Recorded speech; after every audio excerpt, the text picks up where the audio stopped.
Hi everybody. Yesterday I got to spend an hour outside capturing some of the, sort of five senses of what it's like to feel the outside and put that into your landscape art. Especially when it comes to abstract landscape, it's a little abstract to try to explain it. So that's what you're going to see today. Working outside is more uncomfortable in some ways and also feels more like a rush, although I have to admit that I feel like I'm in a rush no matter what I'm doing. It might be default mode. But I'm capturing wind, I'm capturing smells and just how it feels to be out there. I'm capturing small shapes and values, but I'm also thinking about the wider landscape and values. And I'm just working out, possibilities that might work their way into larger pieces. There's a lot of surprising things that can happen when you're working quickly that I think can feel frustrating some of the time. I actually came to art because I need somewhere to put a lot of like sort of crazy energy that is basically scribbles and scrabbles. And so maybe I'm just justifying it, but I also feel like the surprises that you can get in there with color combos. I sort of randomly took an assortment of color pencils, acrylic markers, including like from my kids' acrylic marker set. And a lot of times I take actual paint and paintbrushes. This was a little frustrating, as you'll see in the video, that I was like taking the nibs out and like shaking paint on because I'd rather be able to smear paint and like get more coverage than like a marker, even a big marker will give you. But I only had an hour yesterday, so I didn't want to take out all my stuff. I so took an assortment of oil pastels, which I really like underneath wet acrylic paint, but I also really like dug into acrylic paint.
Now that we're back in the studio, let's take some of the more of the tape off a bit more carefully. It really doesn't matter if things rip. This sketchbook isn't great for putting tape on, and I knew that. It may rip a little.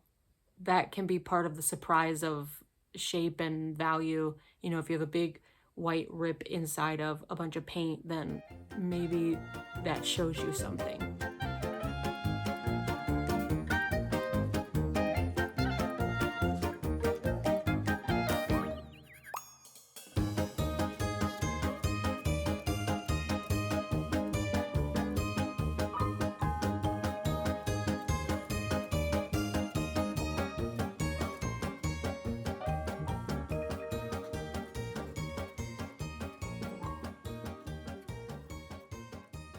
So this resulted in some pretty nice little trial painting beginnings.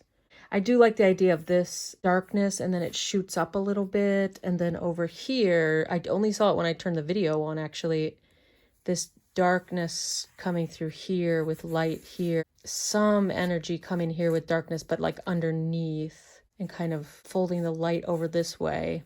I will be checking these out for color palette. I also really liked how the weight of this apricot Posca goes on. Really, really light. You can see some of it over here. The richness of the black, especially I feel like a Mars black would look really nice over some of these lighter, brighter, more saturated colors. I will also go through and take pictures of each one of these so that I can randomly look at them small when I'm not trying to make anything of them and see what I can initially see. You can find some really interesting patterns that way.